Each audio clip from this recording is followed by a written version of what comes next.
"Mommy says you're my daddy," whispered the maid's daughter to the millionaire. He laughed it off. How could that be true? She was just the housemaid's child, wasn't she? But every day, the little girl keeps drawing pictures of a family, him in everyone. And when a DNA test confirms the impossible, he's forced to face a past he tried to forget, and a future he never imagined. Still, just when he's starting to believe he could be a father, and maybe something more, a devastating moment of doubt shatters the little girl's heart. And a broken man must decide, will he disappear again, or finally fight for the family that's been waiting for him all along? What happens when love, truth, and second chances collide in the most unexpected way? Before we get into the story, comment below where in the world you are watching from today. And if you like this story, don't forget to subscribe. The late afternoon sun cast long shadows across the winding driveway as Julian Hart's Ferrari purred to a stop in front of Thornfield Estate. Gravel crunched under the Italian sports car's tires, the sound seeming almost disrespectful in the profound quiet of the countryside. The car, usually gleaming, wore a thin coat of dust from the long drive, much like Julian himself, who felt every bit as worn down as his vehicle looked. He sat for a moment, engine idling, and stared through his designer sunglasses at the sprawling Georgian mansion. It was exactly as he remembered from his rare childhood visits, imposing, elegant, and somehow accusatory in its antiquity. The red brick facade had weathered another decade without him, ivy climbing higher up its walls, nature slowly reclaiming what man had built. "What a waste," Julian muttered, finally killing the engine. The sudden silence felt heavy. He stepped out of the car, his expensive leather shoes immediately gathering dust from the gravel. The air smelled different here, clean, with hints of freshly cut grass and blooming flowers. It was nothing like the city air he was used to, thick with exhaust and ambition. The house loomed before him, its windows staring down like disappointed eyes. His father's final joke, perhaps, leaving him this ancient pile of bricks instead of the liquid assets he'd expected. Julian adjusted his cuffs, a nervous habit he'd picked up during board meetings, and walked toward the front entrance. The door opened before he reached it. Mrs. Cooper, the cook who'd been with the estate longer than Julian had been alive, stood in the doorway. Her gray hair was pulled back in its usual tight bun, her face as neutral as he remembered. "Welcome home, Mr. Hart," she said, stepping aside to let him enter. Julian wanted to correct her. This wasn't home, had never been home. But he just nodded instead. The foyer was cooler than outside, the air still and musty despite the obvious signs of regular cleaning. Old portraits of Harts long dead lined the walls, their painted eyes following his movement. "Thomas will bring in your bags," Mrs. Cooper continued, referring to the groundskeeper. "Your father's study has been prepared with the relevant papers and—" "Thank you," Julian cut her off, removing his sunglasses. "I'd like to look around first." He needed to reacquaint himself with the place he was now, inexplicably responsible for. Mrs. Cooper merely nodded and disappeared toward what he assumed was still the kitchen, leaving him alone with his thoughts and the weight of generations of Hart expectations. He wandered through the ground floor, noting the immaculate maintenance despite his father's recent passing. The furniture was the same, the artwork unchanged. It was like stepping into a preserved moment from his childhood. Only now he was tall enough to see the tops of the side tables. As he approached the main staircase, the sound of humming stopped him. There, sitting cross-legged at the bottom of the stairs, was a little girl. She couldn't have been more than 7, her dark hair falling in neat braids, completely absorbed in whatever she was drawing on her paper. Julian stood there, uncertain. He hadn't expected children. The staff list he'd been given had been brief: cook, groundskeeper, and a live-in maid. Nothing about families. The girl looked up then, her crayon pausing mid-stroke. Her eyes widened slightly as she took him in, head tilting to one side in careful consideration. Then, in a voice barely above a whisper but clear as a bell, she said, "Mommy says you're my daddy." Julian barked out a laugh, more from surprise than amusement. "I think you must be mistaken," he said, trying to keep his voice gentle despite his shock. Children were not his area of expertise. Before he could say more, footsteps approached from the direction of the library. A woman emerged, and Julian felt the world tilt slightly on its axis. He knew her face, though it had been years since he'd seen it. Eliza. The name came to him through a fog of memories he'd tried hard to forget. She looked different now, more composed, more confident than the teenage girl he remembered. Her eyes were the same though, clear and direct, currently fixed on him with an unreadable expression. "Ivy," she said softly, "it's time for your afternoon snack." The little girl, Ivy, gathered her crayons carefully into a small tin. "Okay, Mommy," she said, standing up. She gave Julian one more curious look before skipping off toward the kitchen. Julian stared at Eliza, his mind racing to put pieces together he wasn't sure he wanted to understand. He started, then stopped, unsure how to continue. "Telling the truth," Eliza finished for him, her voice calm and steady. "I told her the truth. What she does with it is her own." The implications hit Julian like a physical blow. 7 years. The timing would be right. The summer before he'd left for college, before his father had cut off his access to the family money to teach him responsibility, before he'd thrown himself into building his own empire just to prove he could. He opened his mouth, closed it again. For once in his life, Julian Hart had no idea what to say. Later that night, Julian sat on the edge of his childhood bed, an old tabloid article illuminated on his phone screen. The headline screamed about his latest scandal, something about insider trading allegations and creative accounting. His own face stared back at him from the photo, caught mid-sentence outside his office building, looking angry and defensive. He looked up at the mirror mounted on the antique dresser across the room. The man who stared back seemed like a stranger. Designer suit rumpled, dark circles under his eyes, expression lost in a way that would shock his board of directors. Meanwhile, downstairs in the warm light of the kitchen, Ivy sat at the worn wooden table, her tongue sticking out slightly as she concentrated on her drawing. Her small hands moved with purpose across the paper, adding details with careful precision. Eliza watched from where she was preparing tomorrow's bread dough, her hands working automatically while her mind wandered. Without a word, Ivy finished her picture and held it up for inspection. 3 figures stood holding hands, a small one in the middle and 2 taller ones on either side.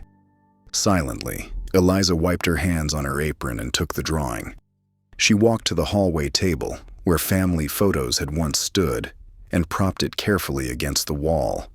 The crayon figures seemed to smile back at her, full of a child's hope and possibility. The morning sun streamed through the conservatory's glass panels, casting warm patterns across the breakfast table. Julian paused in the doorway, taking in the peaceful scene before him. Ivy sat next to Eliza, her legs swinging freely beneath her chair as she alternated between nibbling on toast and coloring with intense concentration. Eliza noticed him first, her posture stiffening slightly. "Good morning," she said politely, pouring another cup of tea. "Would you like some breakfast?" Julian nodded, sliding into a chair across from them. Mrs. Cooper appeared silently with a plate of eggs and toast, along with a steaming cup of coffee.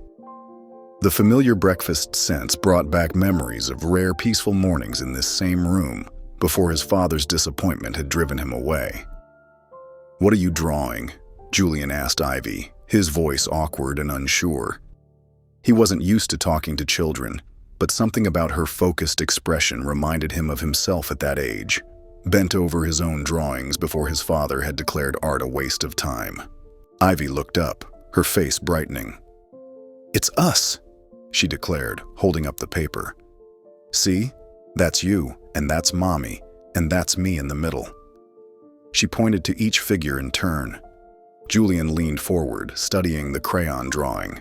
3 figures held hands across the page, stick figures with surprisingly expressive faces. The tallest figure, himself apparently, wore what looked like a pointed hat with stars on it. "Is that a wizard hat?" he asked, confused. Ivy nodded enthusiastically. "Because you do magic with numbers. Mommy said you make money appear and disappear at your job. That's like being a wizard, right?"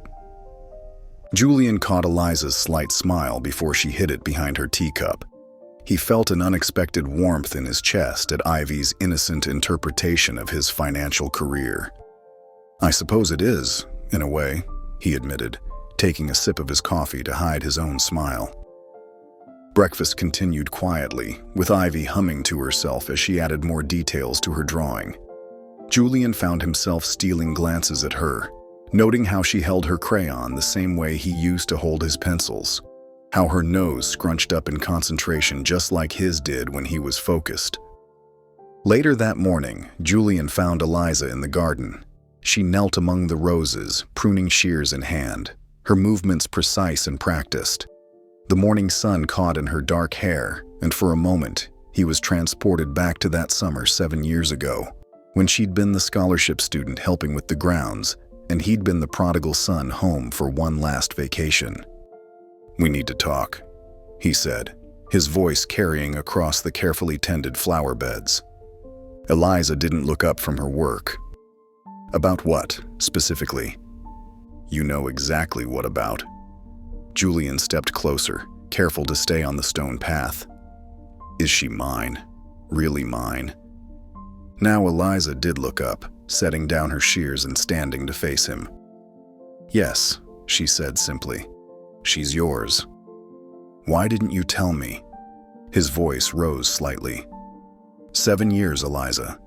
7 years and not a word." "Tell you how?" Her voice remained steady, but her hands clasped together tightly. "You left without a backward glance. No phone number, no forwarding address. Just gone, back to your city life and your business empire." "You could have found me," Julian insisted. "I'm not exactly hard to locate." "I saw you in the papers," Eliza acknowledged. "Making deals, dating models, building your fortune. You made it very clear what kind of life you wanted." She met his eyes directly. "I wasn't about to chase after a man who wasn't ready for a family, begging for attention or support. Ivy deserved better than that." Julian ran a hand through his hair, frustration evident in every movement. "It was a summer fling. We were young." "Yes, we were," Eliza agreed. "And now we're not. Now there's Ivy to consider." "I'll need a paternity test," Julian said, his business voice taking over. "Not that I don't. It's just necessary. For legal reasons." Eliza nodded, unsurprised. "Of course, whatever you need to do." Julian pulled out his phone, stepping away from the garden. His fingers moved quickly across the screen, pulling up his lawyer's contact information. The call connected after 2 rings. "David? I need you to arrange something, discreetly." He glanced back at Eliza, who had returned to her roses. "A paternity test. Yes, I know it's unexpected. Just get it done." That evening, Julian wandered the halls of the estate, his mind churning with the day's revelations. The house felt different now, less like a museum of his past and more like a living thing, filled with new possibilities and complications. He paused near the library, something catching his eye.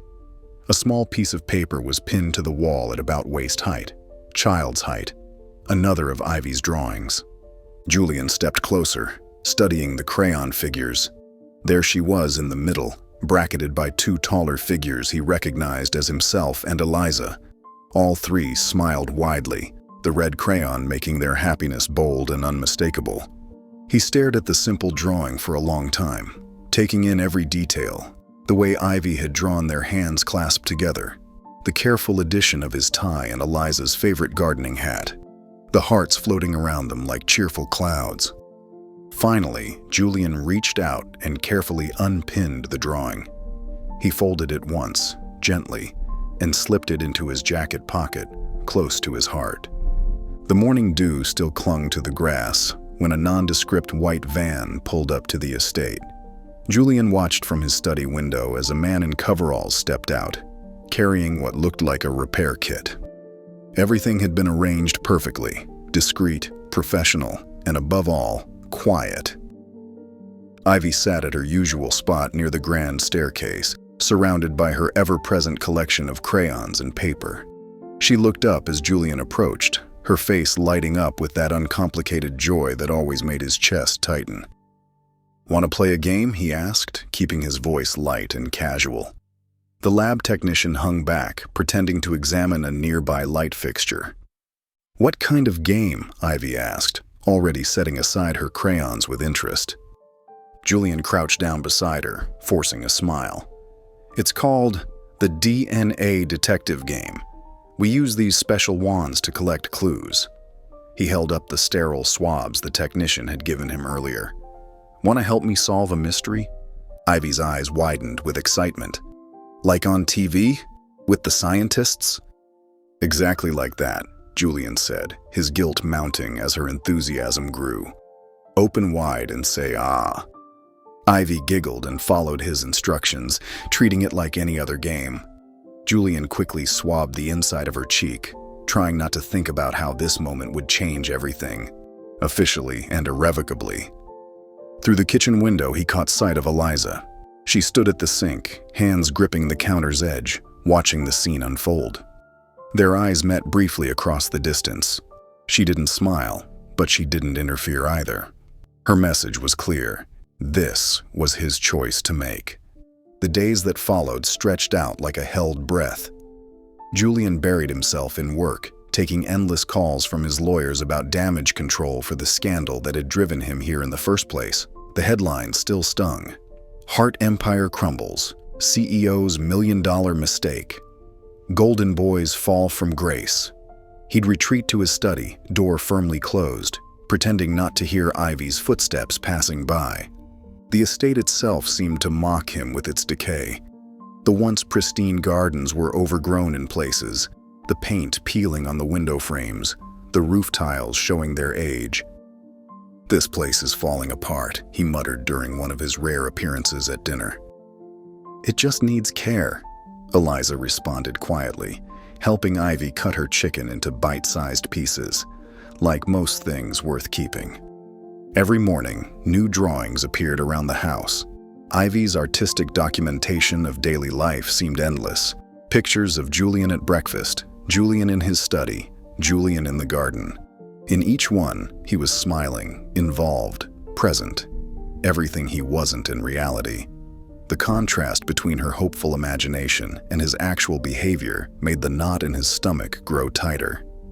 One afternoon, Eliza found him in the conservatory, absently stirring a cup of tea gone cold.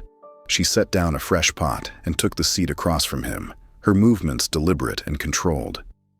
"She's not a charity case," Eliza said without preamble. "And she's not a PR opportunity." Julian looked up sharply. "I never suggested."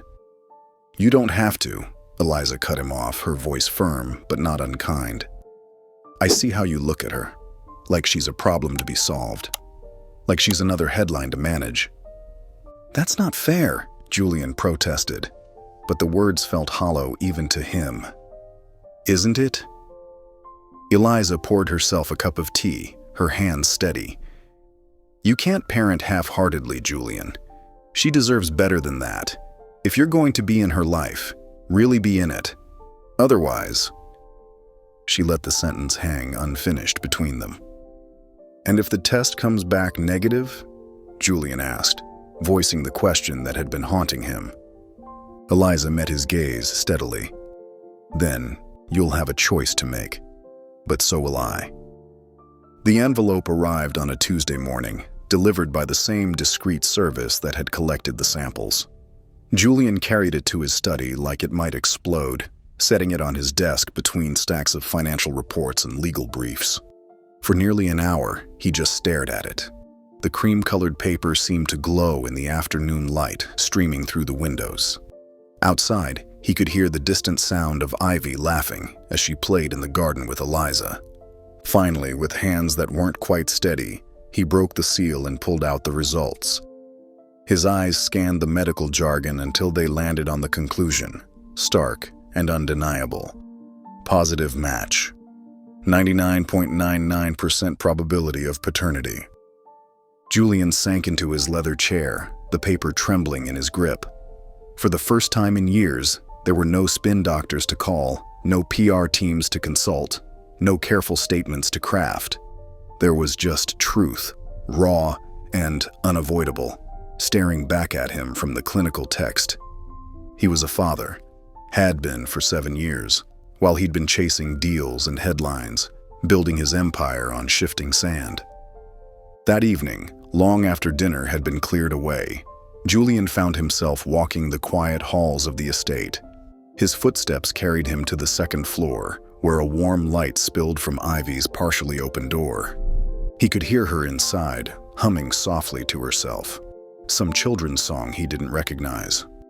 The scratch of crayons on paper provided a gentle rhythm to her tune. Julian stood in the shadows of the hallway, just listening. For a moment, he almost pushed the door open, almost stepped into the warm circle of light where his daughter, sat creating her art. But something held him back. Not fear exactly, but the weight of understanding that whatever he did next would matter. Really matter. So he stood there, silent in the darkness, while Ivy's gentle humming filled the air with possibilities he wasn't ready to face. The morning sun streamed through the estate's tall windows as Julian paced in his study, phone pressed to his ear. "I don't care what it costs," he said sharply. "Get it here today." He ended the call and ran a hand through his hair, staring at the product page on his laptop. A Victorian-style dollhouse, handcrafted, with intricate details that probably cost more than most people's monthly salary. By late afternoon, the dollhouse arrived in a gleaming white delivery van. Julian supervised as 2 men in crisp uniforms carefully assembled it in the playroom, making sure every tiny piece of furniture was perfectly placed. The miniature chandeliers actually lit up, and the tiny piano in the parlor played real music. When everything was ready, Julian found Ivy sitting cross-legged in the garden, her sketchbook balanced on her knees. She looked up as his shadow fell across her paper, her eyes curious but cautious. "I have something for you," he said, trying to sound casual, but hearing the awkwardness in his voice. "Would you like to see it?" Ivy followed him to the playroom, her small hand trailing along the wall as they walked. When Julian opened the door with a flourish, the dollhouse stood like a piece of art in the center of the room, its windows glowing with tiny electric lights. "Thank you," Ivy said politely, the words careful and measured in a way no 7-year-olds should be. She walked around the dollhouse once, touched a tiny door with her finger, then drifted back to the table where her crayons waited. "Don't you want to play with it?" Julian asked, confusion creeping into his voice. "Maybe later," Ivy said. Then, her face brightening, she held up a piece of paper. "Want to see what I drew today? It's you building a sandcastle with me at the beach." Julian took the drawing, his expensive gift forgotten in the corner. The figure that was supposed to be him wore a bright yellow sun hat and had a huge smile on his face. They'd never been to the beach together. 2 days later, Julian tried again. This time, he went bigger. Much bigger. A horse trailer rolled up the estate's long driveway, carrying a gentle cream-colored pony with a flowing mane. The stable hands led it to the old barn, which Julian had hastily ordered cleaned and renovated. He was supervising the delivery when Eliza stormed across the lawn, her usually composed face tight with anger. "What do you think you're doing?" she demanded, keeping her voice low but intense. "I thought she'd like—" Julian started. "She doesn't need things, Julian." Eliza cut him off, her words sharp as cut glass. "She needs time. Your time. Do you even know if she likes horses? Have you asked her about what she enjoys?" Julian stood there, the familiar sensation of being out of his depth washing over him. He was used to solving problems with money, smoothing over difficulties with expensive gestures. But Eliza's words hit home, making him realize he didn't even know his daughter's favorite color. Later that afternoon, a sudden summer shower swept across the estate. Julian was walking past the greenhouse when he heard quiet sobbing coming from inside. Through the rain-streaked glass, he saw Ivy sitting on the floor, holding her sketchbook. For a moment, he hesitated. Emotions weren't his strong suit. They never had been. But something made him push open the door and step inside. "What's wrong?" he asked, awkwardly hovering near the entrance. Ivy held up her sketchbook, tears rolling down her cheeks. "It got wet," she hiccuped. "The rain came through the window, and now it's ruined." Julian moved closer and saw the damaged drawing. Water had smeared the crayon lines, blurring what looked like 3 figures standing together. He could make out Eliza's dark hair, Ivy's yellow dress, and what he assumed was himself in a blue suit. For the first time since arriving at the estate, Julian didn't think about his image or his reputation or what he was supposed to do. Instead, he simply knelt down beside his daughter, his expensive trousers getting dirty on the greenhouse floor. "Maybe we can fix it," he said, reaching for a crayon that had rolled nearby. "Or we could try to draw it again." "You know how to draw?" Ivy asked, surprise momentarily overriding her tears. "Well, no," Julian admitted, picking up the crayon and making a clumsy attempt at recreating the figure of himself. The result was almost comical, lopsided and stiff, with a head too big for its body. Ivy stared at his attempt for a moment before letting out a giggle. "Daddy, you made your head giant." The sound of her laugh, so pure and unguarded, made something shift in Julian's chest. Soon they were both laughing as he continued to make increasingly ridiculous attempts at drawing, each one worse than the last. That evening, after Ivy had gone to bed, Julian found himself in the library with Eliza. She was arranging fresh flowers in a vase while he stood by the window, watching the last traces of sunset fade from the sky. "What does she like?" he asked suddenly, breaking the comfortable silence. "I mean, besides drawing. What makes her happy? What scares her? Does she have favorite foods?" Eliza paused in her arranging, turning to look at him with surprise. For the first time since his arrival, she saw something genuine in his expression. No calculation, no performance, just simple curiosity about his daughter. "She loves stories," Eliza said after a moment. "She makes up her own all the time. She's afraid of thunderstorms but pretends not to be. She hates peas but will eat them if you tell her they're tiny green planets. She collects rocks that look like hearts and leaves them on windowsills."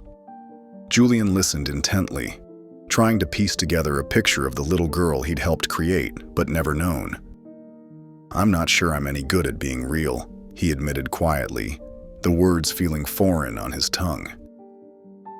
"I've spent so long being what other people needed me to be. I'm not sure I remember how." "Then start by being present," Eliza replied softly. "That's all she really wants. All she's ever wanted." They both turned to look through the library's glass doors, where Ivy had fallen asleep on the sunroom couch. She was still clutching the water-damaged drawing from earlier, complete with Julian's terrible attempts at fixing it.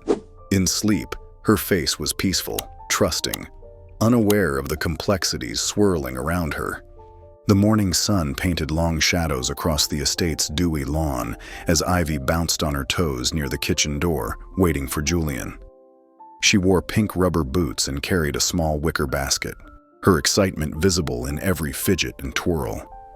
Julian appeared in pressed slacks and a button-down shirt, looking more suited for a board meeting than a nature walk. Ivy giggled at his formal attire but said nothing, while Eliza watched from the doorway, arms crossed but expression softening. "Are you sure about this?" Julian asked Eliza, uncertainty clear in his voice. She nodded slowly. "The path is well marked. Ivy knows it by heart." Then, with a hint of amusement, "Though you might want to roll up those sleeves." Ivy grabbed Julian's hand, tugging him toward the tree line. "Come on." The morning flowers are the prettiest. The woods welcome them with dappled sunlight and the sweet scent of earth and growing things. Ivy skipped ahead, then back, pointing out everything that caught her eye. Her energy was infectious, her wonder genuine. "Look, that's a fairy teacup flower," she declared, pointing to a delicate purple bloom. "And those white ones? They're called moon kisses. I named them myself." Julian found himself smiling despite his initial discomfort. "Did you now? And what about those yellow ones?" "Oh, those are just dandelions," Ivy said matter-of-factly. "But they're still special because they turn into wishmakers." As they ventured deeper into the woods, Julian's stiff posture gradually relaxed. He listened as Ivy explained her elaborate system of naming flowers, complete with backstories for each one. She told him about the family of rabbits that lived near the old oak tree and how she'd named each one of them too. "That's Mr. Whisker's favorite spot," she said, pointing to a patch of clover. "He has a crooked ear and likes to hide carrots for later." Julian's laugh came easier now, more natural. "And how do you know that?" "I watch them sometimes," Ivy explained, as if it were the most obvious thing in the world. "Mommy says being quiet and patient helps you see magic." They reached a small clearing filled with wildflowers. Ivy immediately set to work, her small fingers deftly weaving stems together. Julian watched, fascinated by her concentration. "What are you making?" "You'll see," she said, tongue poking out slightly as she worked. "It's a special crown for you." Back at the estate, Eliza climbed the narrow stairs to the attic, armed with cleaning supplies and determination. The space was dusty but well organized, filled with boxes labeled in neat handwriting. She recognized some as belonging to Julian's father, the man who had given her and Ivy a home when they needed it most. As she sorted through a box of old photographs, a cream-colored envelope fell to the floor. Her name was written across the front in familiar, elegant script. Her hands trembled slightly as she picked it up, noting the seal was unbroken. Finding a quiet corner by the attic window, Eliza opened the letter carefully. The paper was thick, expensive, the kind Julian's father had always used for important correspondence. "Dear Eliza," it began, "if you're reading this, I'm no longer there to say these words in person. Perhaps that's fitting, as I've always been a coward when it comes to matters of the heart." The letter continued, each word carefully chosen, each sentence heavy with regret. He wrote of watching Ivy grow, of seeing in her the joy and innocence his own son had lost too early. He confessed to his failures as a father, how his rigid expectations and emotional distance had pushed Julian away. "You and Ivy brought light back into these old walls," he wrote. "You showed me what family could be, should be. My greatest regret is not being brave enough to help my son find his way back home, to himself, to the kind of love you and Ivy represent." Eliza wiped tears from her cheeks as she finished reading. The sun was setting now, casting long shadows through the attic windows. Later that evening, she found Julian in the library. He was still wearing the slightly crushed flower crown Ivy had made him, having worn it all the way back from their walk. The sight made her heart ache with possibility. "I found something today," she said softly, holding out the letter. "It's from your father." Julian took the envelope, his expression guarded. The library fell silent except for the soft rustle of paper as he read. His jaw tightened, then trembled slightly. "He gave you a home," he finally said, his voice bitter and low. Eliza met his gaze steadily. Not out of pity, out of guilt. Julian stood abruptly, the flower crown slightly askew on his head. Without another word, he walked out of the library and into the gathering darkness, the letter clutched in his hand. Eliza followed him to the porch, watching as his figure disappeared into the shadowy garden. The flower crown was still visible in the dim light, a circle of wildflowers perched on the head of a man caught between who he was and who he could be. Standing there in the cool evening air, Eliza felt something shift in her carefully guarded heart. Her eyes softened as she watched him, remembering the young man she'd once known, seeing glimpses of him now in the father who'd worn his daughter's flower crown all day without complaint. The early morning light crept through the kitchen windows, casting a soft glow on the worn tile floor. Julian stood in the doorway, his hair slightly disheveled from a restless night, watching as Eliza moved efficiently between counter and stove. The letter from his father had kept him awake most of the night, his thoughts churning like autumn leaves in a storm. Eliza looked up as he entered, her hands covered in flour from the biscuits she was making. For once, there was no tension in her shoulders, no carefully constructed walls between them. Just quiet acknowledgement of shared space. "Good morning," Julian said softly, his voice still rough with sleep. Eliza nodded, returning to her work. The kitchen filled with comfortable silence, broken only by the gentle sounds of cooking. The whisk against the bowl, the tap of a spoon, the quiet sizzle of bacon. Julian shifted his weight, then cleared his throat. "Can I help? Maybe set the table?" Eliza paused, surprised by the offer. After a moment, she gestured toward the cabinet. "Plates are up there. Ivy likes the blue ones with flowers." Julian moved carefully around her, gathering plates and silverware. He remembered watching the staff do this countless times in his childhood, but had never done it himself. The simple act of placing each plate, each fork, felt strangely significant. The morning sun strengthened as they worked in parallel, neither feeling the need to fill the silence with words. When Ivy bounced in later, she found them sharing coffee at the counter, the kitchen warm with the smell of fresh biscuits and the quiet peace of a new understanding. Later that afternoon, Julian wandered the estate grounds, his father's letter still weighing on his mind.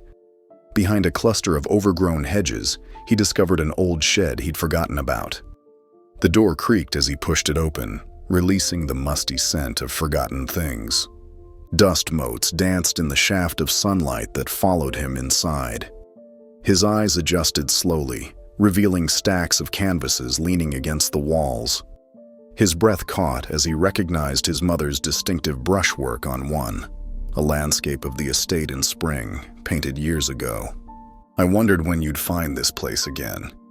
Julian turned to find Eliza standing in the doorway, Ivy peeking around her legs curiously. "You knew about this?" he asked, running a finger along the edge of a canvas. Eliza stepped inside, her hand trailing along a shelf of old paint tubes. "Your father mentioned it once. Said you used to paint here, before." Before he decided art wasn't a suitable career for his heir, Julian finished, his voice tight but not bitter. He pulled out another canvas, one of his own from his teenage years. The technique was raw but promising, full of emotion and bold color choices. "Can I paint too?" Ivy asked, already eyeing the dusty art supplies with interest. Julian found himself smiling. "Why don't we clean this place up first?"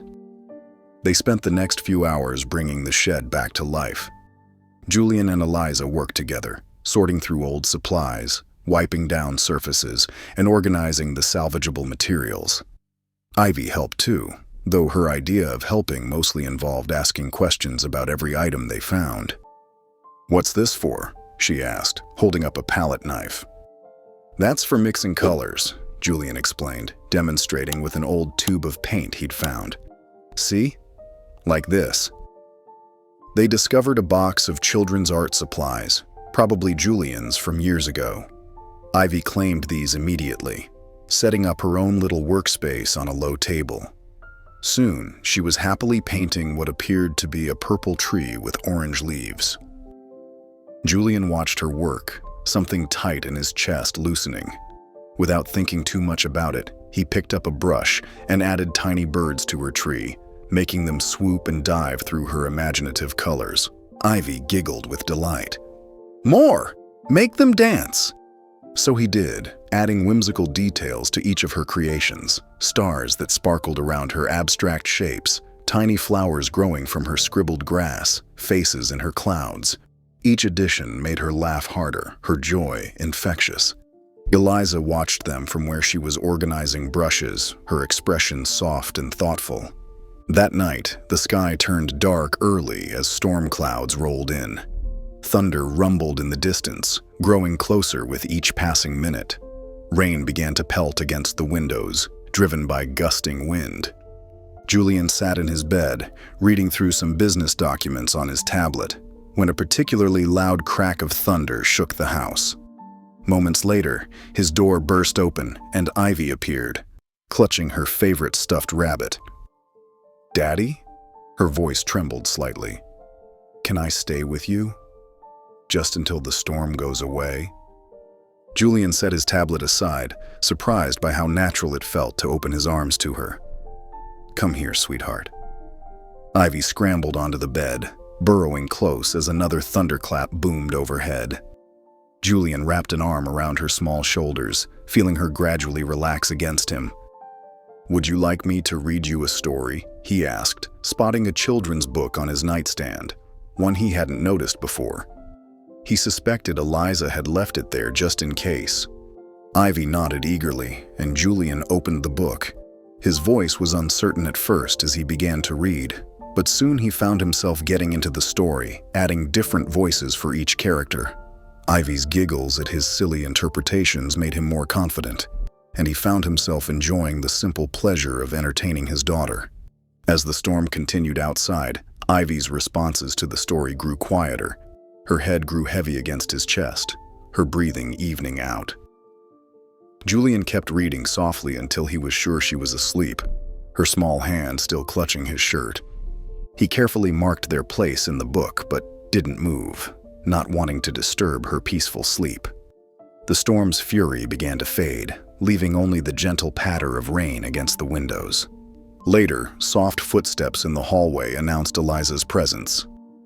She appeared in the doorway, pausing at the sight of them. Julian met her eyes over Ivy's sleeping form, seeing his own wonder reflected there. Without a word, Eliza crossed the room and gently draped a soft blanket over both of them.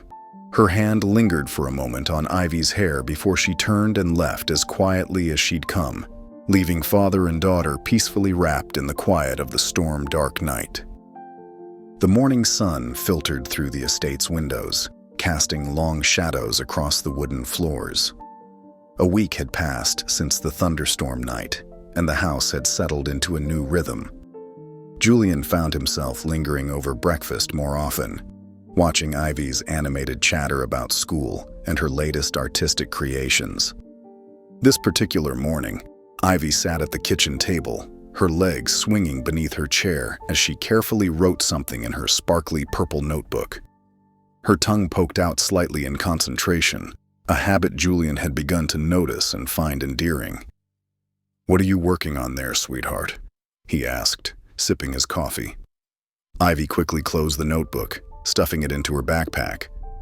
"Just school stuff," she said with an unconvincing smile. "Very important school stuff." Julian raised an eyebrow but didn't press further. He'd learned that sometimes the best way to handle Ivy was to let her reveal things in her own time.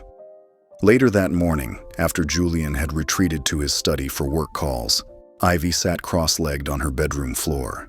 She pulled out a crumpled form from her backpack, smoothing it carefully against her knee.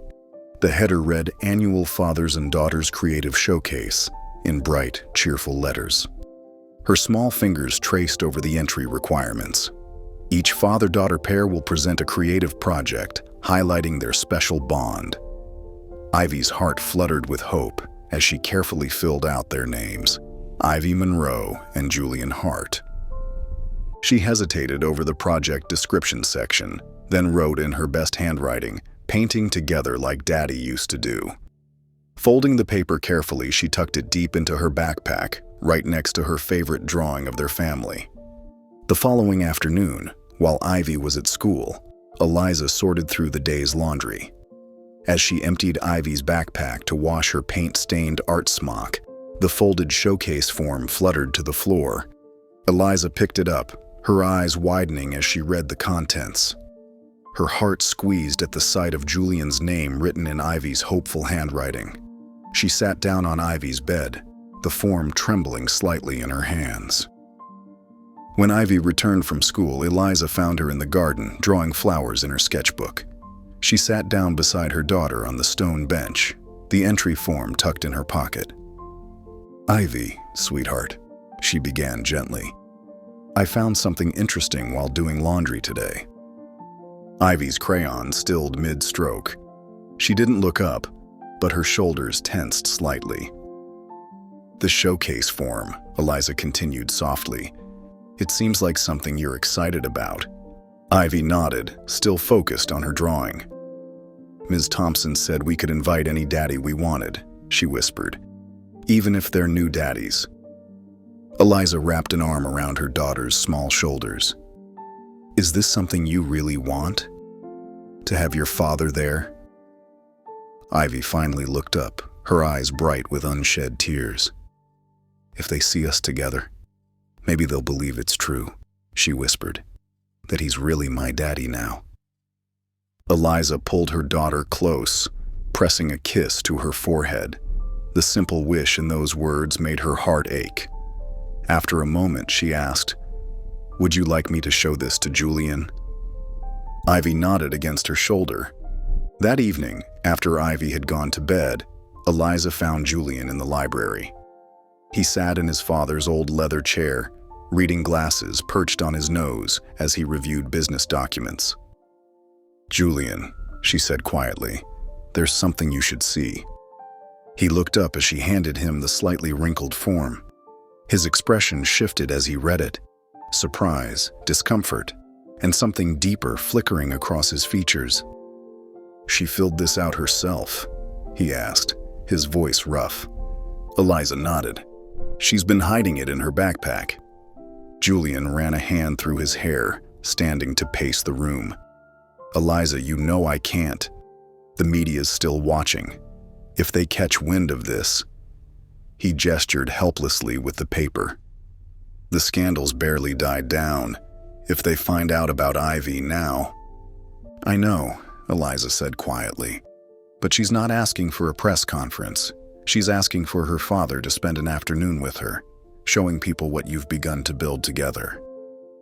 Julian stopped at the window, staring out into the darkening garden. "I need to think about it," he said finally. "I'll let her know soon." The next day, Julian worked from home, his laptop open but largely ignored. Through the study window, he could see Ivy in the garden, surrounded by her art supplies. She had propped her stuffed rabbit on a chair and appeared to be giving it some sort of presentation. Curious, Julian moved closer to the window, straining to hear her words. "And this is the painting Daddy and I made together," Ivy was saying to the rabbit, holding up one of her recent artworks. "See how he added the birds? He's really good at drawing birds, Mr. Hoppy. Maybe if you're nice, he'll draw some for you too." She adjusted the rabbit's floppy ears.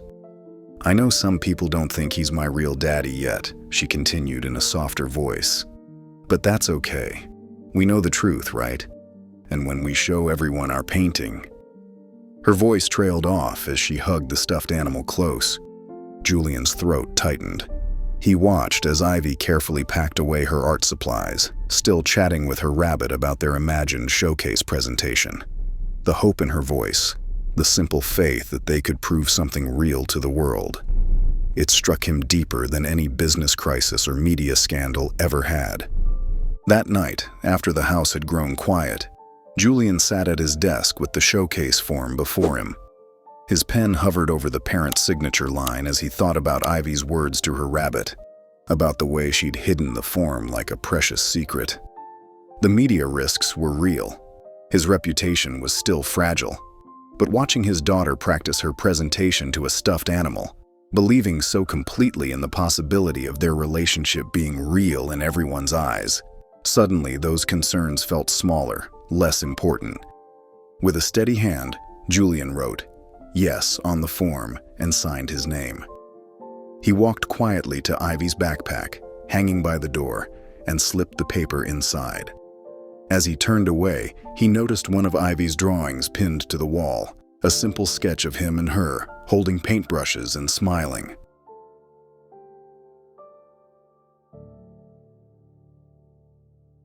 The morning of the showcase dawned bright and clear.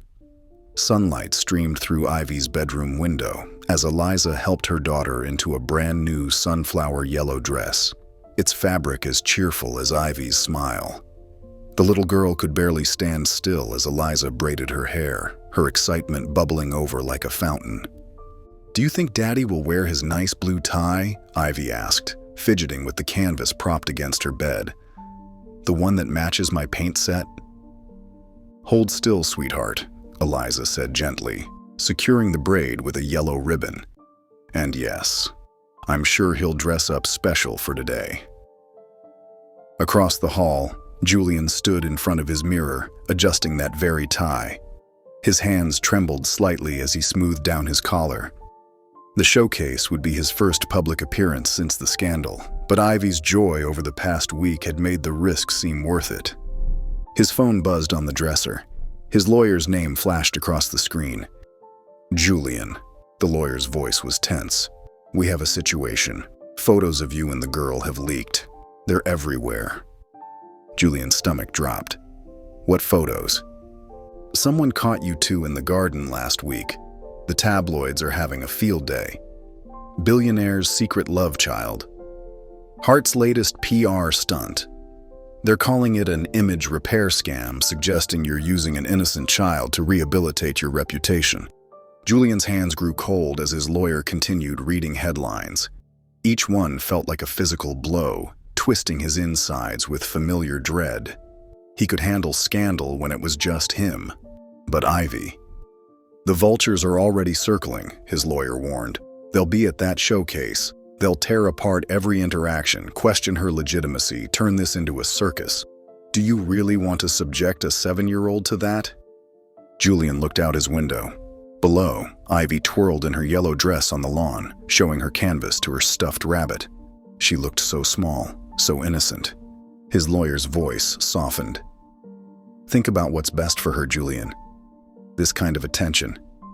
It changes a child's life forever." After hanging up, Julian paced his room. The thought of Ivy's face splashed across tabloids, of reporters hounding her at school, of cruel headlines questioning her parentage. It made him physically ill. He had grown up under that spotlight, knew its crushing weight. Without conscious decision, he found himself grabbing his keys. Protection, he told himself. This was protection. She deserved better than his tainted world. He slipped out through the garage, not trusting himself to say goodbye. As his car pulled away, he caught a glimpse of Ivy in his rearview mirror, still dancing in her yellow dress. At the town hall, excitement buzzed through the crowded auditorium. Parents and children milled about, carrying art supplies and musical instruments. Ivy stood backstage, clutching her canvas and watching the door anxiously. "He'll be here soon," she whispered to herself, smoothing her dress for the 100th time. "He promised." Eliza stood nearby, checking her phone repeatedly. No messages, no calls. An uneasy feeling grew in her stomach. The showcase began. One by one, father-daughter pairs took the stage, sharing their talents and bonds. Ivy's excitement slowly gave way to worry as more time passed. "Monroe and Hart," the announcer called. "Ivy Monroe and Julian Hart?" Ivy stepped onto the stage, her yellow dress bright under the spotlight. She set up her canvas and paints, then turned toward the wings expectantly. The silence stretched. Whispers rippled through the audience. "Maybe we should skip to the next pair," the announcer suggested kindly. "He's coming," Ivy insisted, her voice small but determined. "He promised we'd paint together." More minutes ticked by. The whispers grew louder. Ivy stood alone on stage, paintbrush trembling in her hand, eyes fixed on the empty wing where Julian should have appeared. Finally, Eliza couldn't bear it anymore. She stepped forward to lead Ivy off stage, but the little girl was already moving. Canvas forgotten, she ran backstage, her yellow dress disappearing into the shadows. Eliza found her daughter curled in a corner, clutching her latest drawing to her chest. Silent tears tracked down her cheeks, but she made no sound. The silence was worse than crying. "Oh, baby," Eliza whispered, gathering Ivy close. The little girl buried her face in her mother's shoulder, the drawing crumpling between them. The drive home was heavy with unspoken words. Ivy stared out the window, her yellow dress now wrinkled, her braid coming undone. She hadn't spoken since leaving the stage. When they arrived home, Ivy walked straight to the dining room. She pulled out her crumpled drawing, the one she'd planned to recreate with Julian on stage. With deliberate care, she smoothed it flat on the table. Then she took out her crayons and began to draw something new. Eliza watched as her daughter erased Julian's figure from the family portrait, replacing it with a large question mark. The simple alteration spoke volumes. Hours later, when Julian finally returned, the house was dark, except for a single lamp in the dining room. The drawing waited for him on the table. Ivy and Eliza holding hands, the question mark looming where he should have been. He stood staring at it, tie loose around his neck, when Eliza's voice cut through the silence. "You don't get to walk in and out," she said, her quiet tone carrying more weight than anger. "She's not a phase. She's a little girl who thinks the world of you." Julian remained frozen, his eyes fixed on the question mark his daughter had drawn. Eliza continued, her voice steady despite the hurt beneath it. "She's not a phase. She's a little girl who thinks the world of you." Julian said nothing. Above them, Ivy's bedroom door closed with a soft click, final as a period at the end of a sentence. The morning after Julian's absence from the showcase draped the estate in a heavy silence. Sunlight filtered through the dining room windows, casting long shadows across the empty place setting where Ivy usually sat. Her cheerful chatter, which normally filled the room with warmth, was conspicuously missing. Julian sat at the table, mechanically stirring his untouched coffee. The ceramic clinked against the cup in a rhythm that seemed too loud in the quiet room. Across from him, Eliza moved with practiced efficiency, clearing away dishes that hadn't been used. "She won't come down," Eliza said finally, her voice careful and measured. "Says her stomach hurts." Julian's spoon stilled. "Is she actually sick?" "No." Eliza placed a plate in the sink with deliberate gentleness. "She's drawing invisible pictures with her finger on the wall. Won't touch her real crayons. Won't talk much either." She turned to face him, her eyes tired but clear. "This is what disappearing does to her." Julian pushed back from the table, the chair legs scraping against the floor. Without a word, he walked out through the French doors and into the morning air. His feet carried him across the dewy grass to the greenhouse, its glass panels catching the early light. Behind the greenhouse stood an old stone wall, weathered and partially covered in climbing vines. Julian stood before it, hands in his pockets, studying the blank canvas it presented. The wall had probably been there for generations, silent witness to countless family dramas. Now it watched him too, waiting. For 3 days, Julian vanished into himself. He took refuge in the old art shed, surrounded by dusty canvases and forgotten dreams. He barely ate, surviving on coffee and whatever snacks the cook silently left outside the door. His phone buzzed occasionally, lawyers probably with more warnings about scandal and damage control, but he let it ring. During those days of self-imposed exile, Julian sat among the paintings his mother had left behind. He held his father's letter in trembling hands, reading it over and over until the words blurred together. At night, he spread out Ivy's drawings on the floor, bright, hopeful pieces of paper that showed him who he could have been. Eliza's words echoed in his mind. "She's not a phase." The truth of it ached in his chest. Every drawing Ivy had made showed him not as he was, but as she believed he could be. A father, present, real. On the third morning, Julian woke before dawn. He gathered paints and brushes from the shed, tools he hadn't touched in decades. His hands remembered their weight, even if they trembled slightly as he carried them to the stone wall. The first stroke was terrifying. Paint met stone, and Julian felt exposed, vulnerable. But he continued, letting instinct guide him. He started with Ivy, capturing her as he'd seen her that first morning. Sitting cross-legged in the garden, wildflowers clutched in small hands, face tilted toward the sun. Every detail came from memory, the slight curl of her hair, the way her nose scrunched when she smiled, the determined set of her shoulders. From the kitchen window, Eliza and Ivy watched.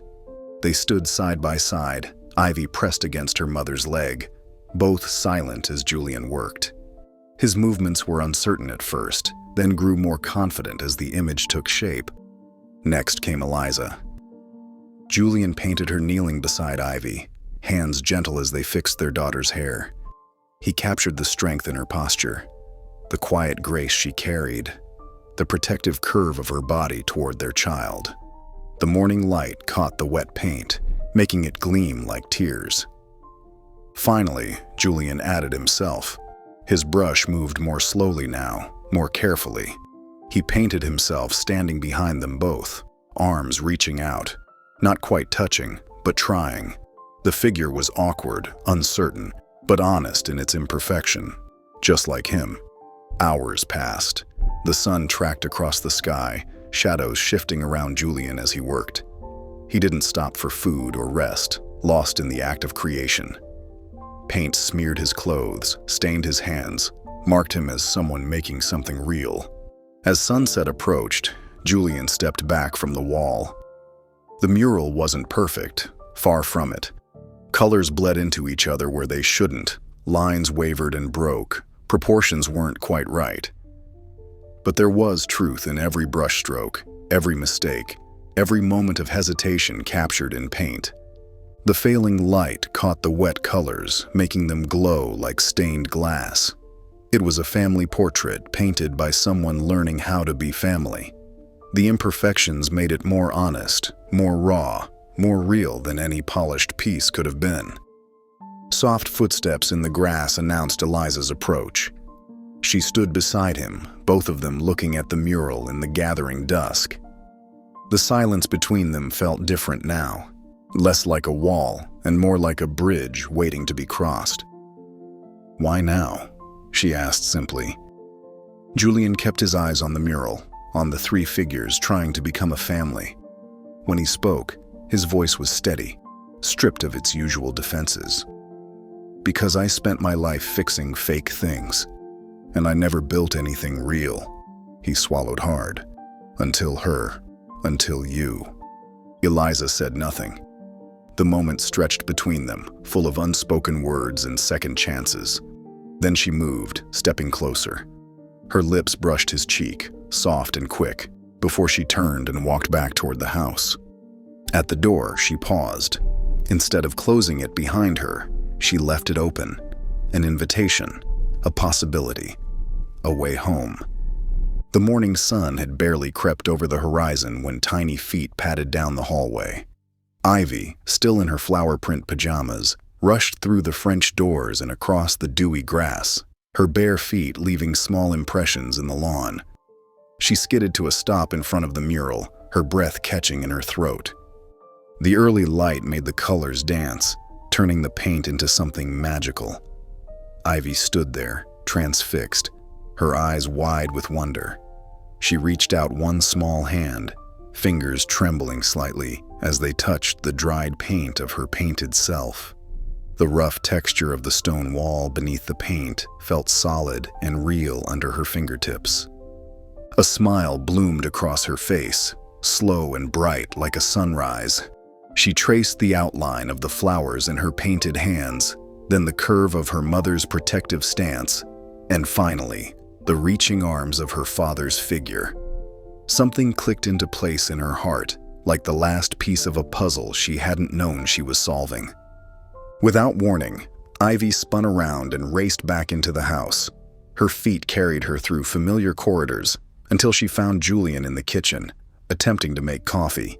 He turned at the sound of her approach, and before he could say good morning, Ivy launched herself at him.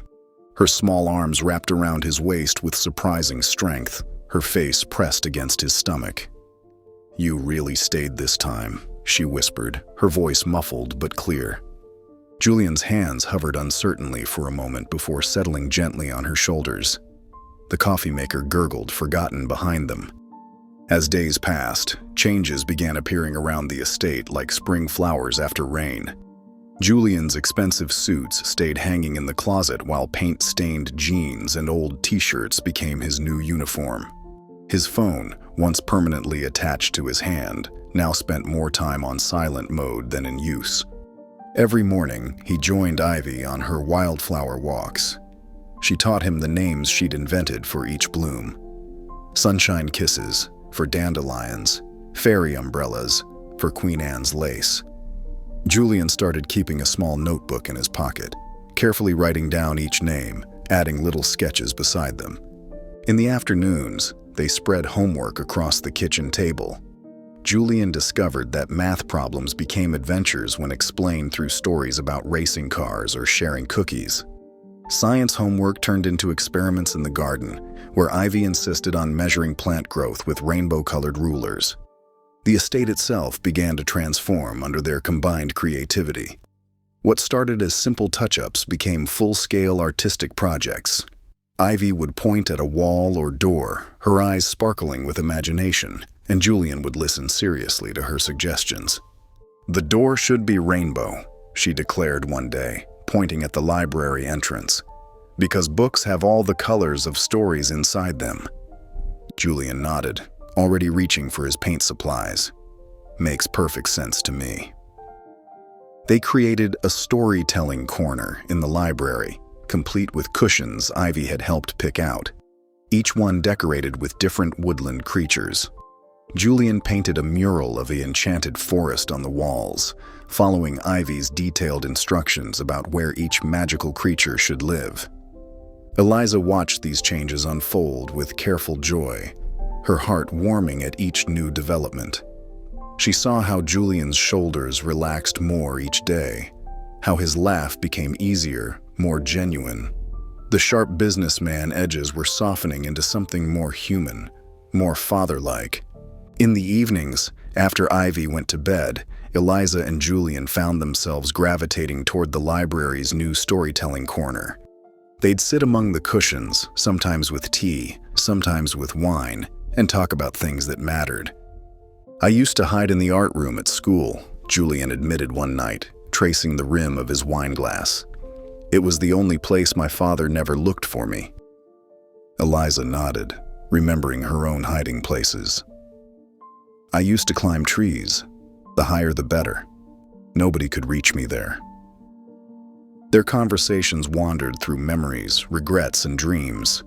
They shared favorite songs from teenage years, stories of first jobs, embarrassing moments that still made them laugh. The space between them filled with truth instead of pretense. During one such evening, Julian set his glass down carefully. "What if we started something new?" His voice carried equal measures of hope and uncertainty. Eliza looked at him thoughtfully, seeing both the man he'd been and the one he was becoming. "Then let's build it slow," she replied, her voice soft but sure. "But let's build it together."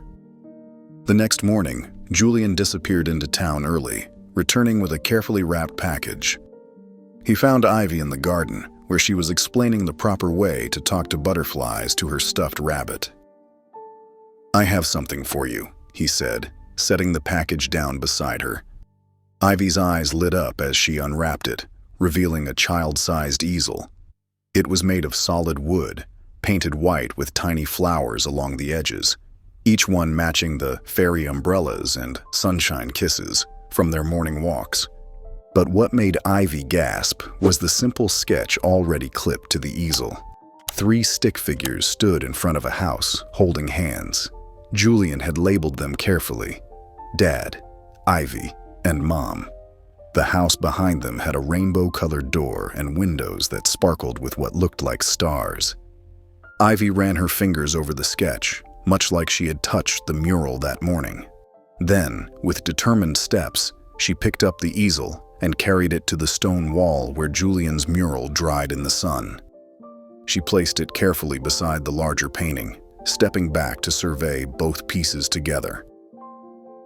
"Now it's a complete set," she announced, beaming at the two artworks, one grand and one simple, but both equally true.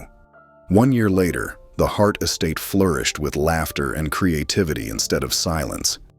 The transformation had grown organically, like Ivy's beloved wildflowers.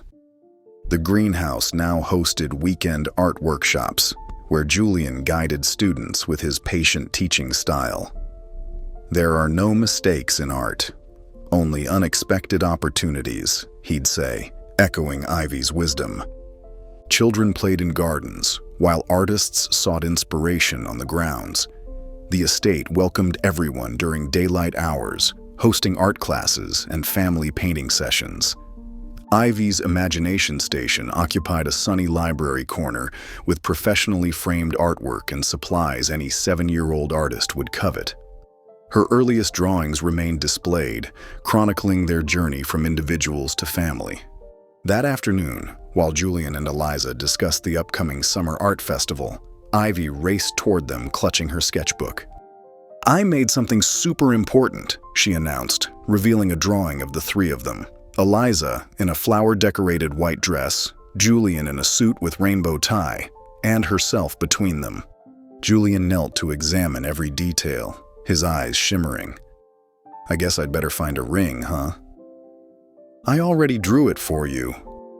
Ivy flipped to a glittering diamond ring labeled, "For Mommy." Julian and Eliza's eyes met in a look containing their entire journey. She nodded, simple, certain, complete. "Can I help paint it on the wall?" "Pretty please." In the weeks that followed, they created a new mural beside the original. Ivy added whimsical touches, Eliza contributed fine details, and Julian managed the composition while incorporating Ivy's suggestions. The scene depicted a celebration beneath ancient trees with lanterns illuminating Julian and Eliza laughing together, while Ivy twirled in her multicolored flower girl dress. At the bottom, in Ivy's handwriting outlined by Julian and filled by Eliza, were the words, "We were drawn together, forever." If you enjoyed the story of Julian and Eliza, I handpicked this next story that you will enjoy. Please don't miss this one. Click here to watch it.